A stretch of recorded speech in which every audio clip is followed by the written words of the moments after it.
الحمدللہ رب العالمین والصلاة والسلام علی سید الانبیاء والمرسلین اما بعد فاعوذ باللہ من الشیطان الرجیم بسم اللہ الرحمن الرحیم۔ الحمدللہ الفرقان پروگرام میں اعمال صالحہ اور افعال قبیحہ کا بیان چل رہا تھا۔ اچھے اخلاق اس کے مقابلے میں برے اخلاق کے بارے میں تفصیل بیان ہو رہی تھی۔ ابھی جس موضوع کا ہم نے انتخاب کیا ہے وہ غرور و تکبر اور اس کے مقابلے میں عاجزی و انکساری کا بیان۔ عاجزی انکساری کے بارے میں تفصیلی طور پر بیان کیا کہ عاجزی انکساری کا مطلب یہ ہوتا ہے کہ انسان اپنے آپ کو دوسروں سے کمتر اور دوسرے کو اپنے آپ سے افضل جانے۔ اس کے مقابل تکبر ہوتا ہے کہ دوسرے کو اپنے سے حقیر اور خود کو اس کے مقابلے میں بلند و برتر جاننا، اسے تکبر کہتے ہیں۔ تکبر و غرور اللہ تبارک و تعالیٰ کو شدید ناپسند ہے۔ عاجزی انکساری اللہ تعالیٰ کو بڑی محبوب ہے۔ تکبر شیطان نے اختیار کیا اور راندہ درگاہ ہو گیا۔ حضرت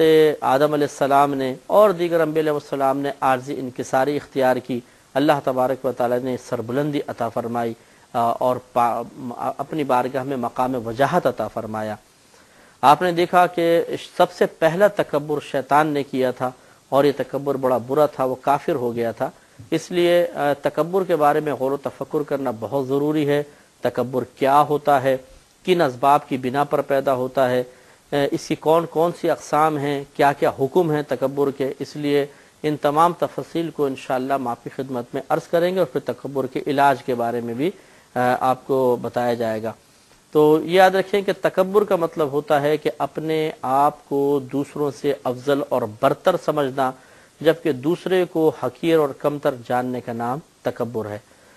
جیسے کہ پہلے بھی آپ کو بتایا تھا، دو باتیں پھر میں عرض کروں گا کہ پہلی بات یہ کہ ہم جو بھی بات بیان کر رہے ہیں وہ اپنے ذاتی محاسبے کی غرض سے ہے۔ میں اپنا محاسبہ کروں گا، آپ اپنا محاسبہ کریں۔ کسی تھرڈ پرسن کے بارے میں سوچنا شروع مت کر دیجیے گا، اچھا اس میں تکبر ہے، دیکھو اس میں یہ علامت ہے، اس میں علامت ہے۔ یہ مناسب نہیں ہے کیونکہ یہ بدگمانی کی طرف لے جاتا ہے۔ دوسری بات یہ ہے کہ تکبر یا تواضع دونوں قلبی صفات ہیں۔ تکبر ایک قلب کی صفت ہے کہ قلب میں انسان اپنے آپ کو بڑا سمجھتا ہے، دلی دل میں، اور دوسرے کو حقیر و کمتر سمجھتا ہے، اور قلبی کیفیات تو سامنے ظاہر نہیں ہوتی ہیں۔ تو اب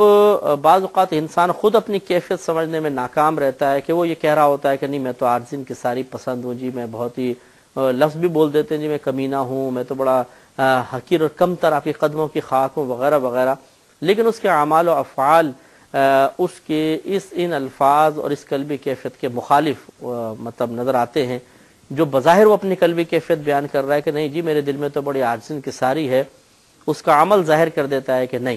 اس کے دل میں یہ کیفیت نہیں ہے جو یہ بیان کر رہا ہے، بلکہ یہ والی کیفیت ہے۔ لہٰذا اپنے قلب کی کیفیت پر مطلع ہونے کے لیے اپنے ظاہری اعمال کو بنیاد بنائیں، یہ سب سے بہترین اصول ہوتا ہے۔ دیکھیں کہ میرے کسی عمل کے اندر تکبر تو نہیں ہے، غرور تو نہیں ہے، بڑا پن تو نہیں ہے۔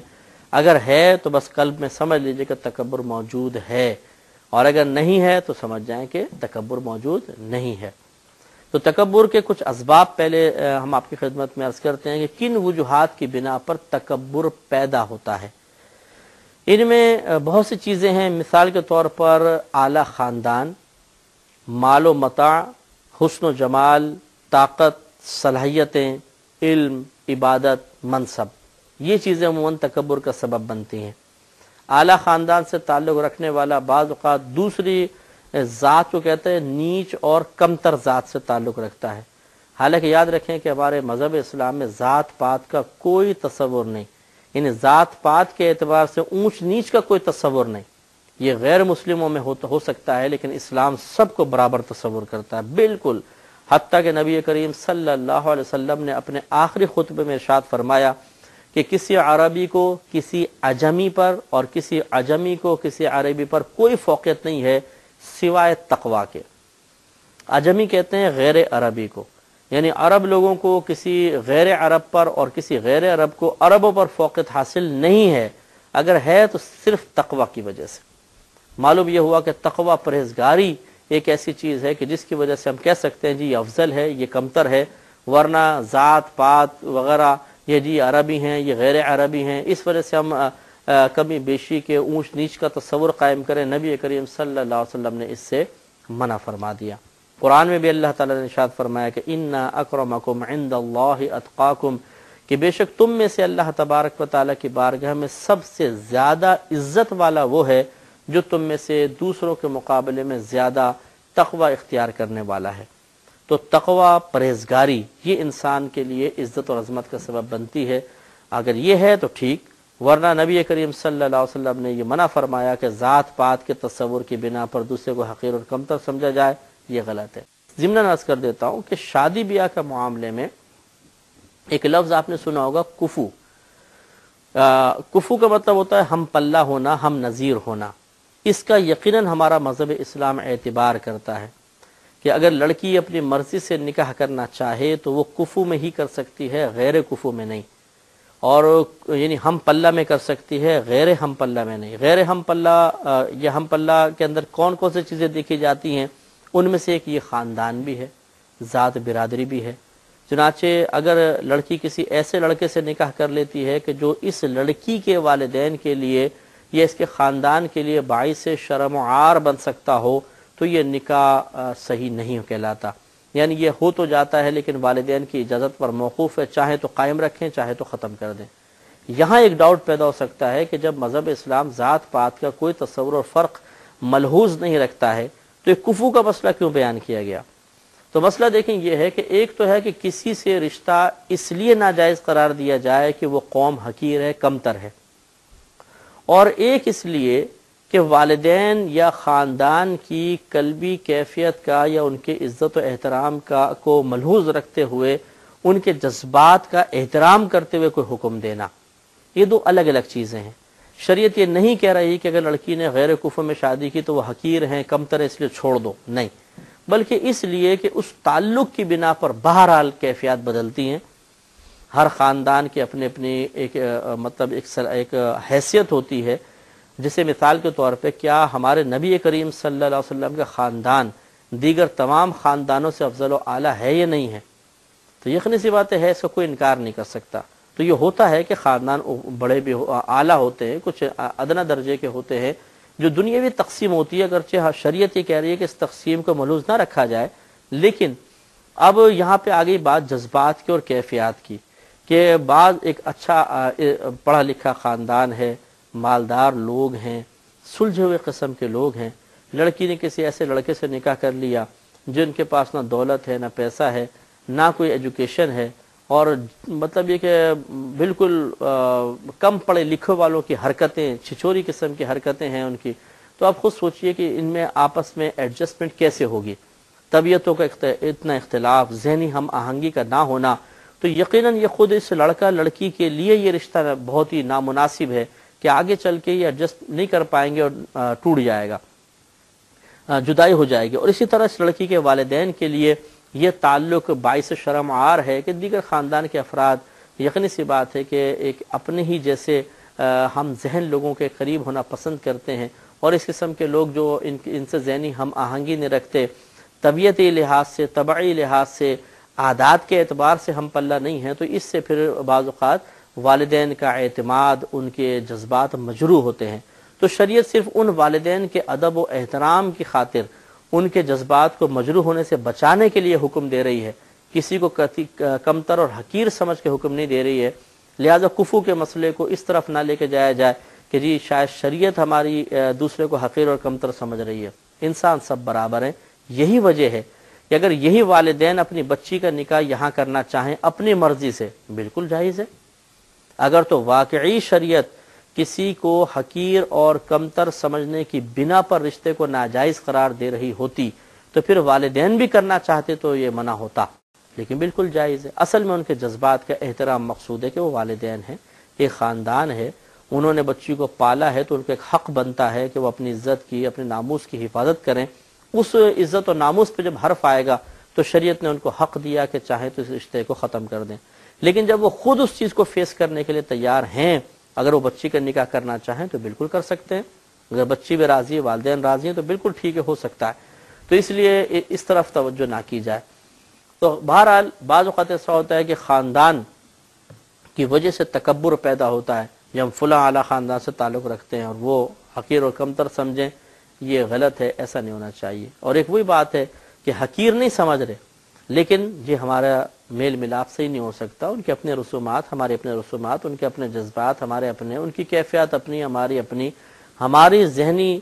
کیفیت کچھ اور ہے، ہماری تھنکنگ علیحدہ ہے، ان کی ذہنی کیفیت اور تھنکنگ بالکل علیحدہ ہے، اس وجہ سے کہ ہم آپس میں ایڈجسٹ نہیں ہو سکیں گے۔ اگر کوئی منع کر دیتا ہے تو اس کو تکبر کا نام نہیں دیتے ہیں، تو لیکن بہرحال خاندانی تکبر بھی ہوتا ہے، ایک بڑا پن ہوتا ہے، ہم فلاں خاندان سے تعلق رکھتے ہیں، ہم شاہی خاندان سے، ہم چودھری خاندان سے، ہم وڈیرا خاندان سے تعلق رکھتے ہیں، اس کے مقابلے میں دوسرے کو حقیر و کمتر سمجھنا، تو معلوم یہ ہوا کہ خاندان کے اعتبار سے بھی تکبر آیا کرتا ہے۔ اسی طریقے سے منصب کا تکبر ہوتا ہے، ایک ایم این اے ہے، ایم پی ہے، حتیٰ کہ یہاں تو ہمارے کونسلر بھی اکڑ کے چلتا ہے، ذرا اس کو کونسلرشپ مل جائے تو وہ دوسرے کو ذرا ٹیڑھی نگاہ سے ہی دیکھتا ہے، حالانکہ منصب تو چھن جانے والی چیز ہے۔ لیکن بہرحال کچھ عرصے کے لیے بھی آیا تو انسان میں تھوڑا بڑا پن پیدا ہو جاتا ہے، تکبر پیدا ہوتا ہے، اور وہ بڑے بڑے افسران بالا کو اپنے سامنے سلوٹ مارتے ہوئے دیکھتا ہے تو دل میں ایک بڑا پن سا پیدا ہوتا ہے، اس تکبر کو بھی سمجھنا چاہیے۔ تیسرا، مال و متاع کی وجہ سے، کہ مال بھی انسان کے اندر بڑا پن پیدا کرتا ہے، غرور پیدا کرتا ہے، جس کے مقابلے میں انسان دوسروں غریب کو حقیر اور کمتر سمجھتا ہے، اپنے غریب رشتہ داروں سے ملنا چھوڑ دیتے ہیں، اور غریب محلے والوں سے مصافحہ چھوڑ دیتے ہیں، ان کے سلام کا جواب دینا چھوڑ دیتے ہیں، انہیں اپنی دعوت میں نہیں بلاتے، ان کی طرف سے دعوت آئے تو اس میں شرکت نہیں کرتے ہیں۔ یہ علامت ہے اس بات کی کہ انسان مال وغیرہ کی وجہ سے تکبر میں مبتلا ہو گیا ہے۔ بلکہ اگر آپ دیکھیں تو دو مالدار آپس میں متکبر ہو سکتے ہیں، کہ ایک مثلا مثال کے طور پر کروڑ پتی ہے، ایک ارب پتی ہے، تو ارب پتی اس کروڑ پتی کے مقابلے میں تکبر کرے گا، حالانکہ ہیں دونوں مالدار، یعنی اس ارب پتی کے سامنے کروڑ پتی غریب ہے، لکھ پتی اور غریب ہے، کسی کو ہزاروں روپے تو وہ اور غریب ہے۔ تو اس لیے مطلب یہ کہ پیسہ جو ہے یہ انسان کے اندر تکبر لاتا ہے، اور اس کی بھی ظاہری علامات بھی سامنے دیکھی جا سکتی ہیں۔ اسی طرح حسن و جمال ہے، خوبصورتی ہے، عورتوں میں ہوتی ہے خوبصورتی، مردوں کے اندر بھی خوبصورتی ہوتی ہے، مردانہ وجاہت ایک الگ چیز ہوتی ہے۔ اب اس کی وجہ سے انسان کسی مطلب اگر گورا رنگ ہے تو کالے رنگ والے سے ہاتھ ملانا پسند نہ کرے، ان کے ساتھ کھڑا رہنا پسند نہ کرے کہ جی مجھے اچھا نہیں لگتا، کیوں بھئی بڑا عجیب سا لگتا ہے بھئی ایسے رنگ والوں کے ساتھ کھڑا ہونا، یہ بری بات ہے، تکبر ہے، غرور ہے، آج یہ رنگت ہے کل چھن جائے گی۔ تو بہرحال یہ بھی ہوتا ہے، ہم اب فی الحال اسباب بیان کر رہے ہیں۔ تو اگر کوئی حسن و جمال میں مبتلا شخص ہے، اللہ نے اس کو حسن دیا ہے، جمال دیا ہے، خوبصورتی دی ہے، تو وہ اپنے بارے میں غور کرے تو ایسا تو نہیں ہے کہ کسی قبول صورت کو دیکھ کر یا بظاہر ایسے شکل و صورت والے کو دیکھ کے جس میں کوئی اٹریکشن نہیں ہے، اس کے دیکھ کر عجیب سا محسوس ہوتا ہے کہ یہ ایسا کیوں، یہ میرے پاس کیوں آ کر کھڑا ہو گیا، ان سے ہاتھ ملانے کو دل نہ چاہے، ان کے پاس بیٹھنے کو دل نہ چاہے، وہ مذاق کریں تو مذاق کرنے کو دل نہ چاہے، بلکہ نگاہ ایسے کوئی ڈھونڈے جو اپنے جیسا ہو، حسین ہو، یا مطلب اپنے برابر کا لگے، تو اس کا مطلب ہے کہ آپ اس شخص کو حقیر سمجھ رہے ہیں، کمتر سمجھ رہے ہیں، اور یہ قطعاً غیر مناسب ہے۔ اسی طریقے سے طاقت بھی تکبر اور غرور کا سبب بنتی ہے۔ یہ باڈی بلڈر حضرات کے اندر زیادہ یہ چیز آپ دیکھیں گے کہ ذرا تھوڑا سا چیسٹ وغیرہ بنے اور ذرا بازو بنے اور اس نے فوراً ایک ٹائٹ سی جرسی پہن لی، جس طرح سیرن نمایاں ہوا، ذرا بازو وغیرہ ٹائٹ نظر آنا شروع ہو گئے، اور پھر یوں اکڑ کر وہ ویسے بیچارے وہ تو ویسے وہ نکل آتے ہیں ونگس وغیرہ، تو وہ اور ہاتھ نیچے لگتے ہی نہیں، وہ یوں خود ہی اکڑ جاتا ہے آدمی، اور پھر مطلب تکبر سے گزرنا، غریب ذرا کمزور سا دیکھ کے ڈر رہا ہے اور اس سے مصافحہ نہ کرنا، جھڑک دینا، یہ چیزیں طاقت کے اندر طاقت کے تکبر کی ظاہری علامات قرار دی جا سکتی ہیں۔ تو اسی طرح کوئی جوڈو کراٹے کا ماہر ہے، ریسلر وغیرہ بن گیا ہے، ویسے لمبے چوڑے آدمی ہوتے ہیں بعض، وہ ذرا اکڑ کے چلنا پسند کرتے ہیں، بدماشی اسی وجہ سے انسان کرتا ہے کہ اس کو اپنے طاقت پر اعتماد اور گھمنڈ پیدا ہو جاتا ہے۔ اللہ تعالیٰ کو سب ناپسند ہیں، تو ہر طاقتور آدمی غور کرے کہ کیا وہ کسی غریب کو دیکھ کر کیا اس سے لڑنے بھیڑنے کو دل چاہتا ہے، کیونکہ ہوتا ہی یہ ہے کہ ہم اپنے ہم پلہ یا اپنے سے فوق سے لڑنا پسند نہیں کرتے، ہم تلاش کرتے ہیں کمزور کو اور ایسے شخص کو کہ جس کو مار سکیں، پیٹ سکیں، دبا سکیں، اس سے لڑنا پسند کرتے ہیں، اور جب اس کو مارتے ہیں، پیٹتے ہیں، دبا لیتے ہیں تو ایک بڑا پن سا پیدا ہوتا ہے۔ غلط ہے، آپ کو لڑنا ہی ہے تو ذرا اپنے سے فوق سے لڑ کر دیکھیے، اپنے سے زیادہ طاقتور سے لڑ کر دیکھیں، تو پھر کمال ہے نا۔ گھر میں جا کر بیوی کو مارنا پیٹنا بچوں پہ ظلم و ستم کرنا یہ تو ہر شخص کر سکتا ہے، لیکن ذرا اپنے سے باہر کسی طاقتور آدمی کو پیٹ کر دکھائیں تو بات بنے، کیونکہ وہ جواب میں 2 مارے گا تو پھر آدمی کو عاجزی انکساری کا درس خود بخود حاصل ہو جائے گا۔ تو یہ بھی ایک بری چیز ہوتی ہے کہ انسان اپنے سے طاقت میں کسی کو کمزور دیکھے، چاہے وہ بیوی کے روپ میں ہو، اسٹوڈنٹس کے روپ میں ہو، ماتحت کے روپ میں ہو۔ یہ بہت بری بات ہے، میدان معاشر میں گریز کا سبب بن سکتی ہے۔ ایک صحابی تھے، وہ نبی کریم صلی اللہ علیہ وسلم کی خدمت میں حاضر ہوئے، یا رسول اللہ میرے کچھ غلام ہیں غلطیاں کرتے ہیں تو میں ان کو مارتا پیٹتا ہوں، تو ان کا اور میرا آخرت میں کیا معاملہ ہوگا؟ نبی کریم صلی اللہ علیہ وسلم نے ارشاد فرمایا کہ ان کی غلطیاں ایک ترازو کے پلڑے میں رکھی جائیں گی اور تیری سزا دوسرے پلڑے میں رکھی جائے گی۔ اگر تیری سزا کم، ان کی غلطیاں زیادہ، تو تجھے بدلہ دلوایا جائے گا۔ اگر دونوں برابر ہوں تو نہ دینا نہ لینا،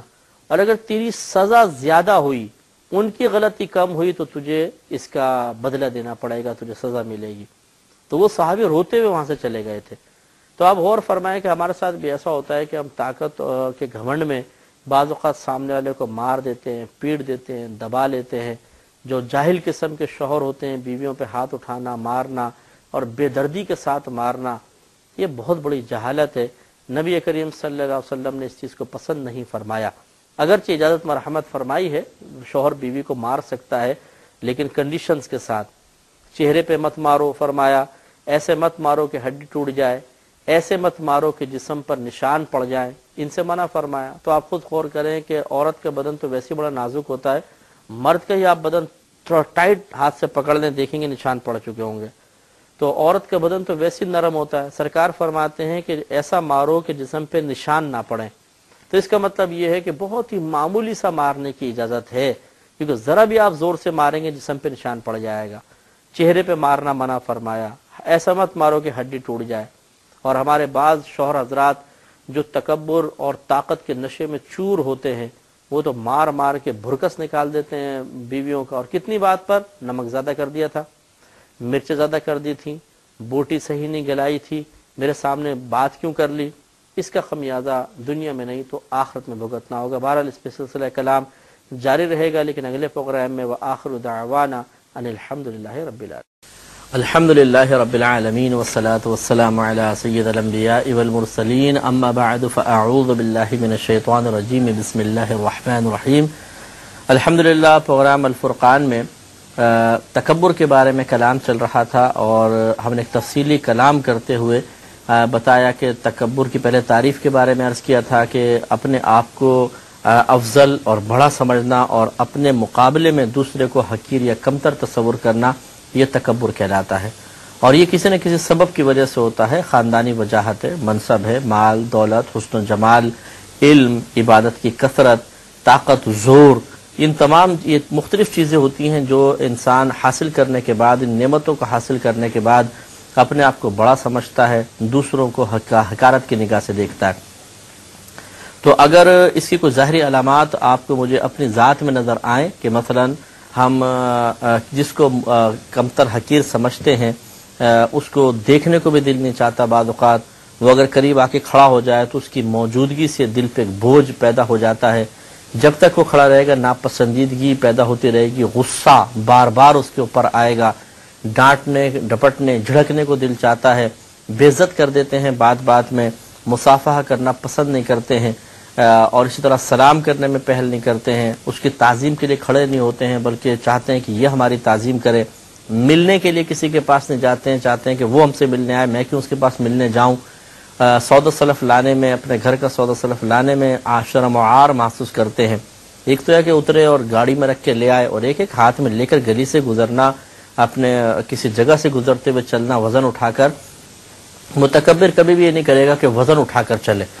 یہ بلکہ اس کو تکبر کے علاج میں شمار کیا گیا ہے، جو انشاءاللہ عرض کریں گے۔ تو بہرحال اگر کوئی اس قسم کی ظاہری علامات نظر آتی ہیں تو ہمیں پھر علاج کی طرف توجہ کرنا چاہیے، اور اس میں دیر نہیں کرنی چاہیے۔ ایک بزرگ کا دیکھیں علاج کا جذبہ دیکھیے کہ امام غزالی رحمۃ اللہ علیہ نے لکھا ہے کہ ایک بزرگ تھے، وہ فرماتے ہیں کہ جب بھی ایک شخص میرے سامنے آتا تو نامعلوم کیوں مجھے بڑا حقیر اور کمتر محسوس ہوتا، اور میرا دل نہیں چاہتا تھا کہ وہ میرے پاس آئے، اور میں اس کو بڑی ناپسندیدگی کی نگاہ سے دیکھتا تھا۔ لیکن خود یہ بزرگ فرماتے ہیں کہ میں اس کیفیت کو ناپسند بھی کرتا تھا کہ ایسا کیوں ہے کہ میں ایک شخص ایک مسلمان کو حقارت کی نگاہ سے دیکھ رہا ہوں. آخر ایک دفعہ ایسا ہوا کہ وہ شخص آیا تو ان بزرگ نے علاج کی غرض سے کہ جب یہ کیفیت سر چڑھ کر بولنے لگی سمجھ لیجئے یا بہت زیادہ ضمیر ملامت کرنے لگا تو آپ نے اس شخص کو بلایا اور اس سے کہا کہ اے شخص میں زمین پہ لیٹتا ہوں تو اپنا پیر میرے رخسار پر رکھ. تو اس نے کہا حضرت یہ تو نہیں ہو سکتا. فرمایا یہ تو تمہیں کرنا ہی پڑے گا کیونکہ آپ کو بس تکبر کا یہی علاج پھر نظر آیا کہ میں اس کو اتنا افضل کر لوں اپنے سے کہ پھر یہ میرے اندر کبھی بھی باطن کے اندر بڑا پن پیدا نہ ہو. لہٰذا روایت میں ہے کہ پھر آپ زمین پہ لیٹے اس شخص نے آپ کے چہرے پر پاؤں رکھا تو آپ کا دل کا تکبر دور ہوا. تو اتنا مشکل علاج تو بہرحال کون کر سکتا ہے کہ ایک دوسرے شخص کو یہ کہیں کہ تم میرے چہرے پر پاؤں رکھ دو. یہ ہم جیسے لوگ جو ہے مطلب بہرحال میں اپنے بارے میں کوئی دعویٰ نہ ہاں کرتا ہوں نہ کرتا ہوں. میں ایک عام جنرلی بات کرتا ہوں کہ ہمارے دل میں اگر تکبر موجود ہے تو اس قسم کے علاج کے لیے ہم بالکل تیار نہیں رہتے بلکہ علاج کے اندر بھی ذرا ناک ہماری اونچی ہوتی ہے. لیکن سمجھانا بہرحال یہ مقصود ہے کہ ہمارے اکابرین اس قسم کی بری صفات کے پیدا ہو جانے کے بعد بہت ہی بے چینی محسوس کرتے تھے اور جتنی جلدی ممکن ہو سکتا اس لعنت کو اپنے سے دور کرنے کی کوشش کرتے تھے چاہے اس کے لیے انہیں کتنا ہی اپنے آپ کو ذلت میں مبتلا کیوں نہ کرنا پڑے. یہ بہت بڑی بات ہوتی ہے کہ انسان اللہ تعالیٰ کی رضا کو دیکھے اخروی نقصان کو اپنے پیش نظر رکھے اور موجودہ پھر عزت کو فراموش کر دے. یہ بڑی بات ہے. تو بہرحال اتنے زیادہ ڈیپلی یہ تو بڑے بڑے بزرگوں کی باتیں تھیں. کم از کم ایک ایسا علاج جو ہمارے لیے اختیار کرنا بہت ہی آسان ہے اس سے تو ہم اختیار کریں. جیسے میں نے آپ کو بتایا کہ نفس کبھی بھی اپنے عیب کو قبول نہیں کرتا ہے, اس کا اقرار نہیں کرتا ہے. اگر کوئی آپ سے کہے کہ میں اپنے بارے میں سوچوں کہ میں متکبر ہوں یا کوئی کہے آپ متکبر ہیں, میرا نفس کہے گا نہیں ہم تکبر نہیں کرتے ہیں. تو لہٰذا ہم اپنا جب محاسبہ کرنے لگتے ہیں تو بعض اوقات دل یا نفس صاف انکار کر دیتا ہے کہ تکبر یہاں موجود نہیں ہے, اس کا اعتبار نہیں ہے. ظاہری علامات دیکھیں اور دو طریقے سے تکبر پہچانا جائے گا. ایک تو تکبر کے علامات کو دیکھیں, نمبر دو عاجزی انکساری کی علامات کو اختیار کر کے دیکھیں. بعض اوقات تکبر کی علامات بظاہر نظر نہیں آ رہی ہوتی لیکن دل کے کہیں گوشے میں تکبر چھپا ہوتا ہے. اس وقت جب انسان عاجزی انکساری کی علامات کو اختیار کرنے لگتا ہے تو پھر پتہ چلتا ہے ہو تکبر تو چھپا ہوا تھا. مثال کے طور پہ ایک شخص ہے وہ دوسرے کو سمجھتا ہے میں تو کسی کو نگاہ حقارت سے نہیں دیکھتا ہوں, دعا بھی مصافحہ بھی کر لیتا ہوں, سلام بھی کر لیتا ہوں, لیکن جب وہ اور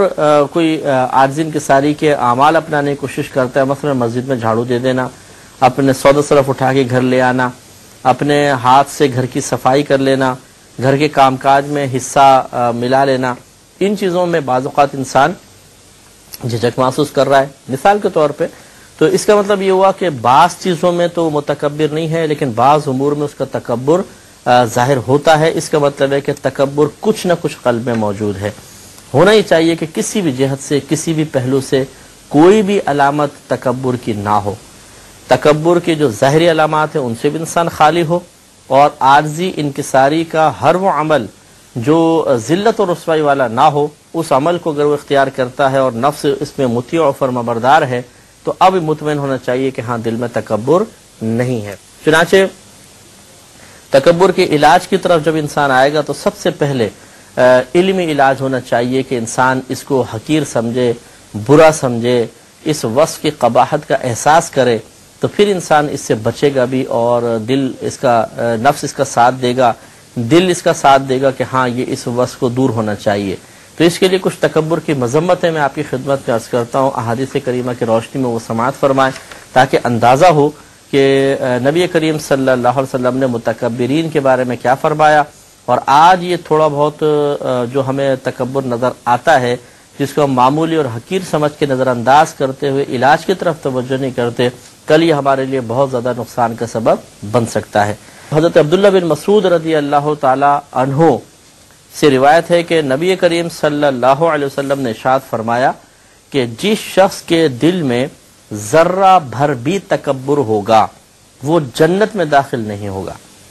یہ مسلم کی روایت ہے کہ وہ جنت میں نہیں جا سکتا، اور ہم نے اس کی وضاحت کی تھی کہ اگر اپنے ایمان سلامت لے گیا تو اس حدیث کا مطلب ہوگا کہ براہ راست جنت میں نہیں جائے گا، پہلے عذاب بھگتے گا پھر جنت میں جائے گا، اور اگر ایمان سلامت لے کر نہیں گیا تو اب اس حدیث کا مطلب ہے کہ کبھی بھی جنت میں نہیں جائے گا، کیونکہ وہ دوزخی ہو گیا، ہمیشہ ہمیشہ دوزخ میں رہے گا، اور کافر ہو چکا ہے تو کفر کی وجہ سے ہمیشہ دوزخ میں رہے گا۔ تو ایک شخص نے عرض کیا رسول اللہ صلی اللہ علیہ وسلم، کبھی آدمی چاہتا ہے کہ اس کے کپڑے اچھے ہوں اور اس کی جوتی خوبصورت ہو، یعنی کیا یہ تکبر میں آئے گا کہ ہم اچھے کپڑوں کی خواہش کرتے ہیں، اچھی جوتیوں کی خواہش کرتے ہیں؟ نبی کریم صلی اللہ علیہ وسلم نے جواب ارشاد فرمایا کہ اللہ جمیل یحب الجمال، اللہ تبارک و تعالی جمیل ہے، وہ خوبصورتی کو پسند فرماتا ہے، یعنی اس میں کوئی حرج نہیں ہے۔ پھر فرمایا کہ تکبر تو انکار حق اور لوگوں کو حقیر جاننے کا نام ہے، یعنی حق کا انکار کر دینا، حق ماننے سے انکار کرنا، یہ بھی تکبر کی وجہ سے ہوتا ہے، اور لوگوں کو حقیر اور کمتر سمجھنا، یہ ہے تکبر۔ لہٰذا اگر کوئی شخص مثال کے طور پہ اچھا بیش قیمت لباس پہن رہا ہے، صاف ستھرا لباس پہن رہا ہے، خوبصورت لباس پہن رہا ہے، تو اس کو تکبر کی علامت قرار نہیں دے سکتے۔ ہو سکتا ہے کہ وہ اللہ تبارک و تعالیٰ کی رضا کی خاطر اچھا لباس پہن رہا ہو تو، اور اس کو اچھا بھی لگتا ہو کہ میں اچھا ہی لباس پہنوں، تو یہ کوئی بری بات نہیں ہے۔ بری بات اس وقت بنے گی کہ جب اس لباس کو پہننے کے بعد وہ دوسروں کو حقیر اور کمتر سمجھے، تو پھر اس کو برا کہا جائے گا اور اس کی مذمت کی جائے گی۔ اسی طرح حضرت مسلم کی روایت ہے، حضرت سلمہ بن اکوع رضی اللہ تعالیٰ عنہ فرماتے ہیں کہ ایک شخص نے نبی کریم صلی اللہ علیہ وسلم کے سامنے الٹے ہاتھ سے کچھ کھایا، تو آپ نے فرمایا کہ سیدھے ہاتھ سے کھاؤ۔ اس نے کہا کہ میں اس کی استطاعت نہیں رکھتا ہوں، یعنی نبی کریم کے فرمان پر تکبر کا اظہار کیا، کہنے گا مجھے اس کی طاقت نہیں ہے کہ میں سیدھے ہاتھ سے کھاؤں۔ تو نبی کریم صلی اللہ علیہ وسلم نے ارشاد فرمایا کہ لستطعت، ٹھیک ہے تو اس کی استطاعت نہیں رکھے گا۔ تو روایت میں آتا ہے کہ راوی کہتے ہیں کہ اس شخص کو سیدھے ہاتھ سے کھانے سے اس کے تکبر نے روکا تھا، چنانچہ کہتے ہیں کہ جب نبی کریم صلی اللہ علیہ وسلم نے فرمایا کہ لستطعت، کہ تو آئندہ اس سیدھے ہاتھ سے کھانے کی استطاعت ہی نہیں رکھے گا، تو پھر اس شخص کا ہاتھ کبھی بھی سیدھا ہاتھ نہیں اٹھا، یعنی وہ کھانے کی کوشش بھی کرتا تو اٹھتا ہی نہیں تھا اس کا ہاتھ، کیونکہ اس نے نبی کریم کے سامنے تکبر کا اظہار کیا تھا۔ تو معلوم یہ ہوا کہ کبھی کبھی تکبر کی سزا اس طرح دنیا میں بھی ظاہر ہو جاتی ہے، تو تکبر اچھی چیز نہیں ہے، اس سے بچیے۔ حضرت حارثہ بن وہب رضی اللہ تعالیٰ عنہ فرماتے ہیں کہ میں نے نبی کریم صلی اللہ علیہ وسلم سے سنا، آپ نے ارشاد فرمایا کہ کیا میں تمہیں نہ بتاؤں کہ دوزخی کون ہے؟ پھر تفصیل بتائی کہ ہر سرکش، بدخلق اور متکبر دوزخی ہے۔ ہر سرکش یعنی سرکشی کرنے والا، چاہے وہ ملکی قانون کے خلاف ہو، چاہے وہ اللہ تعالیٰ کے احکام کے خلاف سرکشی ہو، اسی طرح بد اخلاق شخص، اور تیسرا فرمایا کہ متکبر، کہ سب کے سب جہنمی ہیں اور یہ جنت میں داخل نہیں ہوں گے، سب جہنم میں جائیں گے۔ یہ بخاری اور مسلم کی روایت ہے۔ تو معلوم یہ ہوا کہ تکبر اتنا گندا وصف ہے کہ جو انسان کو جہنم میں لے جانے کا سبب بنے گا۔ مسلم کی روایت ہے کہ حضرت ابو سعید خدری رضی اللہ تعالی عنہ فرماتے ہیں کہ نبی کریم صلی اللہ علیہ وسلم کا فرمان ہے کہ جنت اور دوزخ کا آپس میں جھگڑا ہو گیا۔ اب یہ اللہ کے حکم سے ہی تھا، اللہ کی مشیت کے مطابق۔ جہنم نے کہا، اس نے ذرا بڑے پن کے ساتھ کہا کہ مجھ میں تمام سرکش اور متکبر لوگ داخل ہوں گے، یعنی بڑے جو عام لوگوں کے مقابلے میں بڑے حسن و جمال والے، منصب والے، میرے اندر تو ایسے لوگ آئیں گے۔ جنت نے کہا کہ مجھ میں تو کمزور اور مسکین لوگ داخل ہوں گے۔ تو اللہ تعالیٰ نے دونوں کے درمیان فیصلہ فرماتے ہوئے ارشاد فرمایا کہ اے جنت، تو میری رحمت کا مقام ہے، میں تیرے سبب جس پر چاہوں گا رحم کروں گا، اور اے جہنم، تو میرا عذاب ہے، جسے چاہوں گا تیرے سبب عذاب دوں گا، اور میں نے تم دونوں کو تو بھرنا ہی ہے۔ تو معلوم یہ ہوا کہ دیکھیے جہنم نے ایک تھوڑا سا بڑے پن کے ساتھ کہا کہ مجھ میں متکبرین آئیں گے، سرکش لوگ آئیں گے۔ جنت نے عاجزین کی ساری کا ساتھ کہا اچھا مجھ میں تو کمزور ہوں گے اور عاجزی پسند مسلمان ہوں گے۔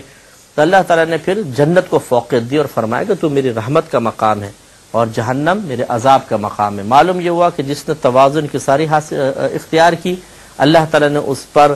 اس کو اپنے رحمت کا مقام قرار دیا، اور جس میں تھوڑا سا بڑا پن کا سا اظہار کیا، اللہ تعالیٰ نے اس کو اپنے عذاب کا مقام قرار دیا۔ تو یہ ایک سمجھانے کے لیے حدیث بیان کی گئی ہے کہ جو تواضع، انکساری، عاجزی اختیار کرتا ہے اللہ تعالیٰ اس کی عزت بڑھاتا ہے اور اللہ تعالیٰ اس کو اپنا محبوب بنا لیتا ہے، اور جو پھر تکبر کرتا ہے، بڑے پن میں مبتلا ہوتا ہے، اس کو عاجزی انکساری کو ترک کر دیتا ہے، اللہ تعالیٰ اس کو نامقبول بنا دیتا ہے، چاہے وہ اپنی دانش میں سمجھتا ہو کہ میں بڑا ہوں اور دوسرے حقیر ہیں، لیکن یہ چیز نقصان کا باعث ہے۔ بخاری و مسلم کی ہی روایت ہے، حضرت ابو ہریرہ رضی اللہ تعالی عنہ کہتے ہیں کہ نبی کریم صلی اللہ علیہ وسلم نے ارشاد فرمایا کہ جو شخص تکبر سے اپنا تہبند اور شلوار وغیرہ گھسیٹتا ہے، اللہ تبارک و تعالی قیامت کے دن ان کی طرف نظر رحمت سے نہیں دیکھے گا، یعنی اظہار غضب ہوگا۔ تو یہ بھی ہمارے اندر ہوتا ہے، لباس کا تکبر، کلف لگا ہوا، اکڑ کے چل رہے ہیں ذرا، اور کوئی ہٹو بچو جس سے کہتے ہیں کہ بھئی غریب آدمی قریب نہ آئے، پھٹے پرانے کپڑے والا قریب نہ آئے، اور بڑے تکبر کے ساتھ لباس کا بھی بڑا تکبر ہوتا ہے، انسان ادھر ادھر دیکھنا بھی پسند نہیں کرتا ہے جب بیش قیمت لباس پہنا، اور یہ خواتین میں بھی ہوتا ہے جب خوب مہنگا لباس پہنتی ہیں تو پھر حقیر قسم کی بیچاری جو سستا قسم کا لباس پہنی ہے شادی میں مثال کے طور پر، ان کے پاس بیٹھنا، ان کے قریب جانا تو اپنے لیے بہت بڑی بے عزتی تصور کیا جاتا ہے۔ تو نبی کریم صلی اللہ علیہ وسلم نے فرمایا کہ جو ایسا کرے گا کہ اپنے ازار کو لٹکاتا ہوا چلے گا، یعنی ٹخنوں سے نیچے تکبرن کہ کون ٹخنے کھولے، اور زمین پہ گھسٹتا ہوا کپڑا جا رہا ہو، جیسے پرانے زمانے کے بادشاہوں کے لباس بڑے بڑے ہوا کرتے تھے، تو نبی کریم نے فرمایا کہ اللہ تعالیٰ بروز قیامت ایسے لوگوں کو نگاہ رحمت سے نہیں دیکھے گا۔ مسلم کی ہی روایت ہے کہ حضرت ابو ہریرہ رضی اللہ تعالی عنہ سے روایت ہے، نبی کریم صلی اللہ علیہ وسلم نے فرمایا اللہ تعالیٰ قیامت کے دن 3 قسم کے آدمیوں سے نہ تو کلام کرے گا، نہ انہیں پاک کرے گا، اور نہ ہی ان کی طرف نظر رحمت سے دیکھے گا، اور ان کے لیے دردناک عذاب ہے۔ 4 چیزیں بیان فرمائیں۔ نمبر 1 نہ تو کلام فرمائے گا، نمبر 2 نہ انہیں پاک کرے گا، گناہوں کی نحوست سے، گندگی سے پاک صاف نہیں کرے گا، اور تیسرا ان کی طرف نگاہ حقارت سے، نگاہ رحمت سے نہیں دیکھے گا۔ 3 یہ، اور چوتھا ان کے لیے دردناک عذاب ہے۔ تو یہ محرومی یعنی وہ کون کون لوگ ہیں؟ فرمایا نمبر 1 بوڑھا زانی، نمبر 2 جھوٹا بادشاہ، اور تیسرا متکبر فقیر۔ بوڑھا زانی اس لیے اس کے اوپر خاص وعید بیان کی گئی کہ بڑھاپے میں جا کے تو ویسے آدمی کو خیال ہونا چاہیے کہ میں اپنے اللہ کو راضی کر لوں، وہ پھر بھی زنا میں مبتلا ہے تو زیادہ عذاب کا مستحق ہوا۔ اسی طرح جھوٹ تو سب کے لیے ہی برا ہے، لیکن اگر حاکم ہی جھوٹ بولنے لگ جائے جس پر قوم کو بڑا اعتماد ہو، اور جو پوری قوم کو ساتھ لے کر چلنے کی صلاحیت رکھتا ہے، پوری رعایا اس کے نیچے ہوتی ہے، وہی جب جھوٹا ہو جائے گا تو بگاڑ کتنے بڑے پیمانے پر ہوگا، لہذا اس کے لیے زیادہ عذاب ہے۔ اور تیسرا متکبر فقیر، کہ حالت اس کو زیادہ عذاب اس لیے ہوگا کہ حالت فقر جو ہے یہ عاجزی انکساری کا تقاضا کرتی ہے، پھٹے پرانے کپڑے ہیں، کھانے کو کچھ نہیں ہے، تو آدمی ویسی عاجزی پسند ہو جاتا ہے، لیکن ان ظاہری اسباب یعنی عاجزی کے ظاہری اسباب کے باوجود اگر کوئی تکبر کرتا ہے تو اس سزا کا مستحق ہے۔ یہ ایک تو ہے کہ جس کے پاس ایسے اسباب ہیں کہ عاجز انکساری قریب نہیں آ سکتی، یہ عاجز انکساری کے منافی وہ چیز بن جاتی ہے، جیسے منصب ہے، تو M P M N a minister ہو گیا مثال کے طور پر، تو یہ منصب ایک ایسا ہے کہ عاجز انکساری کے راہ میں رکاوٹ بنتا ہے۔ اس وقت اگر وہ تکبر کرے گا تب بھی قابل گرفت ہے، چہ جائے کہ ایک انسان غریب ہے، فقیر ہے، تو اللہ تعالیٰ نے عاجزی انکساری کے معاون حالت سے اس کو نوازا ہے، وہ پھر بھی تکبر کرے تو اس کا مطلب یہ ہے کہ یہ زیادہ سزا کا مستحق ہے۔ اس لیے اس کے بارے میں خاص طور پر سرکار نے فرمایا کہ ان کے اوپر نگاہ رحمت نہیں ہوگی، اللہ تعالیٰ کلام نہیں فرمائے گا، ان کو پاک و صاف نہیں فرمائے گا، دردناک عذاب ہوگا۔ تو اس لیے ہمیں بھی غور و تفکر کرنا چاہیے، اور خدا نخواستہ تکبر کی لعنت میں اگر گرفتار ہے تو اس کو دور کرنا چاہیے۔ اللہ تعالیٰ نے یہ حدیث قدسی ہے، نبی کریم صلی اللہ علیہ وسلم نے ارشاد فرمایا کہ اللہ تعالیٰ فرماتا ہے کہ عزت میرا تہبند ہے۔ یہ اصل میں استعارہ کہتے ہیں اس کو، سمجھ لیں جسے تہبند انسان لپیٹتا ہے، اسی طرح اللہ تعالیٰ نے فرمایا کہ عزت میرا تہبند ہے، مطلب یہ ہے کہ عزت اللہ تعالیٰ کی ایک بہترین صفت ہے، اگر کوئی انسان اس میں کوئی درار ڈالنے کی کوشش کرے گا تو کافر ہو جائے گا۔ اور بڑائی میری چادر ہے، پس جو شخص ان میں سے کسی ایک کے ساتھ بھی مجھ سے جھگڑا کرے گا میں اسے عذاب دوں گا۔ معلوم یہ ہوا کہ عزت میرا اظہار ہے جو اللہ تعالیٰ نے ارشاد فرمایا، مطلب یہ ہے کہ وہ عزت جو اللہ کی ہی شان کے لائق ہے معبود ہونے کے اعتبار سے. جسے فرعون نے عزت تلاش کرنے کی کوشش کی تھی اللہ کے مقابلے میں، یہ عزت صحیح نہیں ہے. اس نے گویا کہ اللہ تبارک و تعالیٰ کی شان کے لیے جو عزت خاص تھی اس میں سے حصہ لینے کی کوشش کی تو وہ جہنم میں ہوا. اور اسی طریقے سے بڑائی میری چادر ہے، یعنی بڑائی اللہ تعالیٰ کو ہی زیبا ہے، اس کی شان کے لائق ہے. کوئی عام آدمی اس طرح بڑائی کرے گا تو وہ کافر ہوگا اور اس کو عذاب دیا جائے گا. اللہ تبارک و تعالیٰ سے دعا ہے کہ رب کریم جو کچھ سنا اسے سمجھنے اور اس کو تکبر کے علاج کے طور پر استعمال کرنے کی توفیق عطا فرمائے. آمین. وآخر دعوانا ان الحمدللہ.